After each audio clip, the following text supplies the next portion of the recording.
We are the Wisco Wanderers. Ready to hike? I'm ready.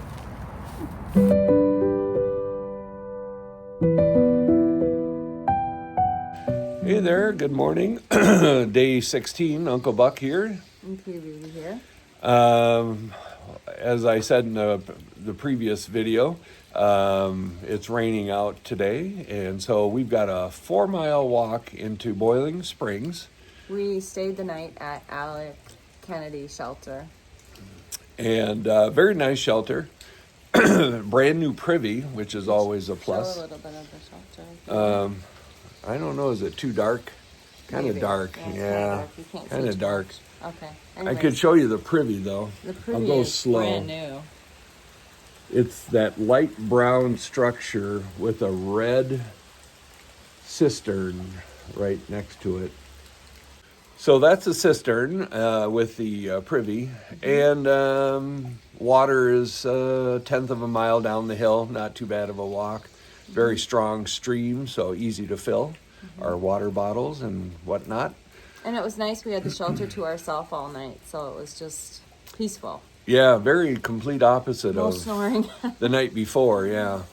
Where the shelter was full and we had 5 tents at the, whatever the shelter was before tonight or last night. Iron Mansion. No, there was one in between. Iron. No, it's not Iron anything. Are you talking about the shelter? The shelter. Oh. After Iron Oh my Master. gosh, how could we be so forgetful? I know. So, anyways, it doesn't matter. Doesn't matter. You can look at a previous video. Fry. Yeah, James Fry. James Fry. Shelter was full. 5 tents. The shelter was full of people, and we had a good old party. But tonight, or last night, was absolutely just pure beauty and me, and we slept indoors, did not set up our tent, so that we could pack up quick and hit the road this morning. And it's not even 7 o'clock. Yeah. We're doing pretty good. Yeah, we should be going by 7. Anyways, I'm going to let Pure Beauty talk about what we're going to do in Boiling Springs. So the first thing we're going to do is we're going to go to the post office. I'm getting a package. I told you that we had a surprise today. And that is, I am getting a new backpack. And it was kind of a funny story. We were on the Metro train that runs from Libertyville to Union Station in Chicago. And we ran into a guy named Rob Coughlin or something like that is his last name. Anyway, he's one of the co-founders of Granite Gear. And he looked at our backpacks and he said, "Are you guys going to be doing some backpacking?" And we're, of course, like, yeah, we have these big backpacks. Of course, we're going to backpack. Then we got into a conversation about hiking the AT. And then he said right away, "Well, what kind of backpacks do you have?" And, Dan showed him that, or UB showed him his Osprey. And he said, "What kind of backpack is yours?" And I told him it was what I thought was a Deuter, but he pronounced it Deuter or something. It was German backpack Yeah, it's company. a German backpack company anyway. And then, we went on to tell him how my backpack is really big and it feels like it's too big for me. It's like way up on the back of my head, and I feel like when I put my head back, I'm always hitting my head on the backpack. I can't have a ponytail because it's always bumping and putting a lot of pressure on my neck. Anyways, he went on to tell us his story, how he's the co-founder of this Granite Gear backpack company. It's just a small little company out of Minnesota somewhere, Minneapolis they sell maybe, but other things besides backpacks also. They sell a lot of outdoor gear. And then he said that they were able to hire the main designer of backpacks away from the Osprey company, and so that was kind of a feather in their cap. But then he said that he had some backpacks just kind of laying around in his office, and would I want one, he could send me one. That would definitely fit me better than the one that I've got. So I'm like, well, sure.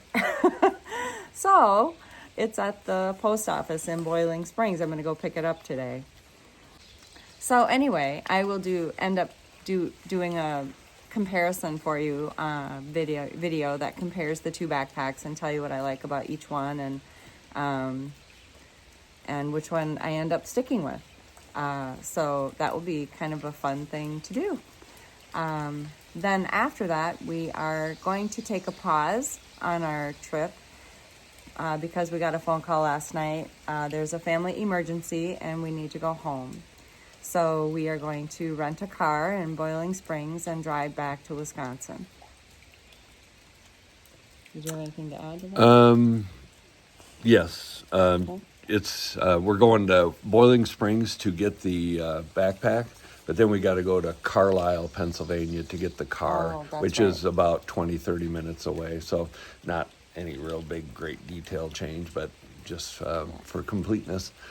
So then we're heading home.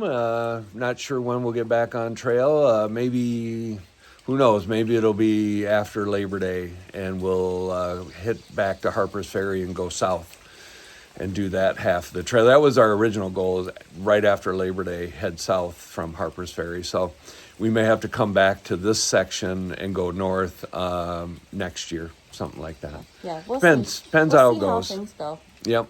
Yep. Other than that, I think we're going to pack up the rest of the way and get to hiking our last 4 miles for a while. All right. So happy wanderings, everybody. I hope that you find your trail hikes enjoyable. Uncle Buck out. Aloha.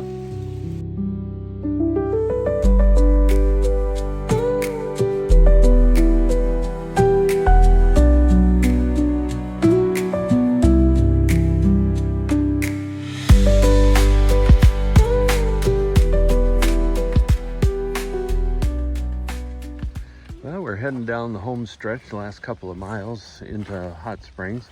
It's going to be pretty much downhill and then eventually flat as we come into Hot Springs. We're going to head straight to the post office and get the new backpack that the fella from Granite Gear, the co-owner, had sent us. Hopefully it's there. Supposed to be there by this past Monday, so today's Friday, so it should be. So anyways, not really raining. I think most of the water hitting me is coming off of the leaves of the tree. There might be an occasional spritz of shower, but it's should be wrapping up here in the next couple hours, if not sooner. So, put the phone away so I don't trip and fall over anything, but you know, these cloudy, rainy days do bring out, I'm sorry, I'm going too fast, make you dizzy, bring out the colors of the forest. Really nice.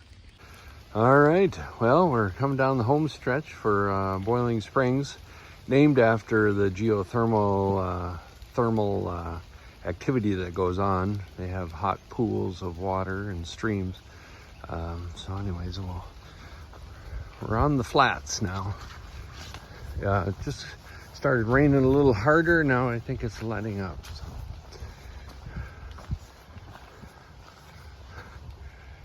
Here we are. Here's Pure Beauty.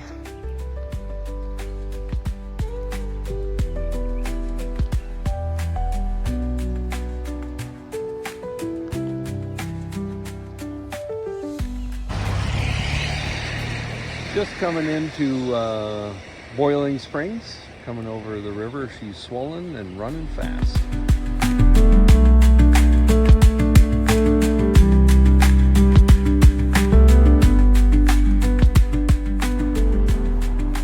Good morning. Pure Beauty here, and UB is not with me right now. He has some other things going on. But it's been more than a month since we left the Appalachian Trail, and I know many of you have been wondering, like, what happened to us?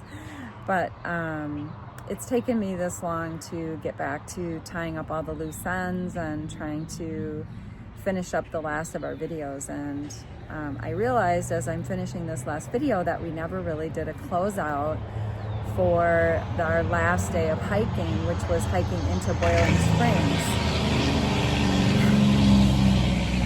I'm at home, which happens to be right next to a really busy road, so you're going to hear a lot of road noise, unfortunately.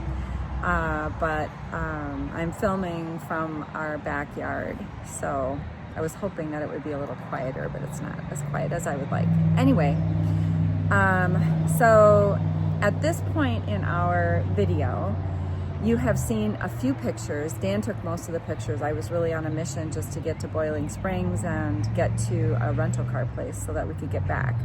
But we had left the Alec Kennedy Shelter and just really had a good experience there. The shelter was amazingly well kept and it was reasonably new. And I think we told you at the beginning of the video that the privy was brand new. We hiked on that day 4.1 miles. And about half of that was kind of up and down and through some rocks. And then the last 2 miles were through a field, actually a few miles of fields, and it was very tall, wet grass. So by the time we got out of the tall, wet grass, our feet were soaked. But after completing that 4.1 miles, we realized that we had completed 100 miles of the Appalachian Trail. And so it was kind of unique, an interesting fact that we realized we had done it at 100 miles, and we felt like that, we can feel good about that. We did something anyway. So we arrived in Boiling Springs. We actually separated for a little bit because Dan started making some phone calls and I wanted to head directly to the post office. So that's what I did. He eventually caught up to me. Waiting for me at the post office was Lisa from Lisa's Hostel. And she had agreed that she would take us to a car rental place, which was incredibly generous. She had taken the day off. She wasn't even supposed to be working, and she is not a shuttle driver. But she found out what was going on and she wanted to help us out, and so she drove us to the car rental place. Well, the first car rental place we got to didn't have any cars that they were willing to let us take and not return. But because we were driving so far, we knew there was no way we were going to drive back to Pennsylvania. So we needed to find a rental car place that would allow us to take the car to Wisconsin and not worry about the return. So she was so kind. She took us on to the next car rental place, which was actually another, 30 miles or something outside of her, what she had expected to do.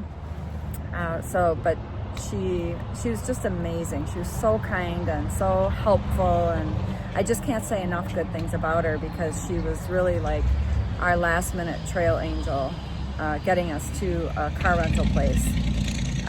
So finally we did get in Carlisle, find a car rental place that was willing to have us take the car back, and we really thought that we could take it back to someplace in the Chicago area because that's where we were going. My daughter lives in one of the Chicago suburbs, so we thought, well, we'll just return it to someplace in Chicago. Nope, we had to take it back to the airport in our hometown, so that was fine.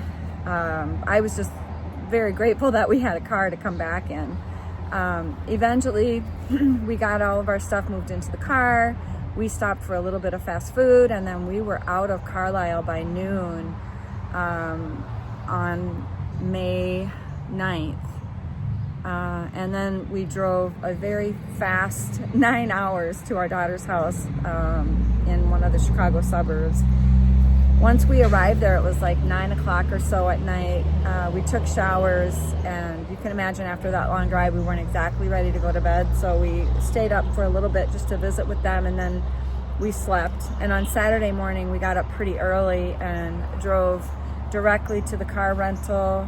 Then we went straight to Costco. We picked up some supplies for our house and some supplies we could take to my brother's house. And then we were back home. We had to come home. I told you that it was a family emergency. My brother was diagnosed with a malignant brain tumor. And so we knew immediately that we were coming home.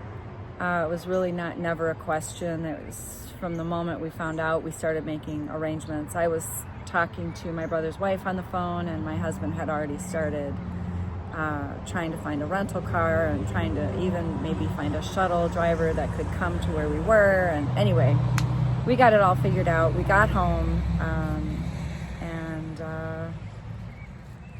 I do have one more video that I want to make, and that is to show you the package that I picked up in Boiling Springs. I had told you that I was getting a new backpack, and that definitely did happen, and it's amazing. I can't wait to share it with you, but that will happen in the next video. The last thing I want to tell you today before I let you go is that we absolutely have loved our time on the Appalachian Trail. It's been unlike anything we've ever experienced before. I want to emphasize that the Appalachian Trail really is for everyone. So get out there, do some section hiking if that's what you have time for. Do the whole thing if you can, because that would be an amazing experience. But if the Appalachian Trail isn't any place that is really local to you, or that's not feasible for you, there are trails really all over the country. You just have to find the one that's in your area. Hiking is just, I don't know, it's like food for the soul. Here in Wisconsin, we're very fortunate. We have the Ice Age Trail, which is, I looked this up, 1,226.5 miles all around the state of Wisconsin. So it actually starts in the northern section, swings all the way to the south, and then east to Milwaukee, and then up to the Green Bay and Door County area. So it's absolutely a magnificent trail for anybody that lives in the Midwest. And that is about it, I think, for things that I wanted to cover in this video. I would just like to say Dan and I are definitely planning. It is our goal to get back to the Appalachian Trail, but right now we just don't know when that will be.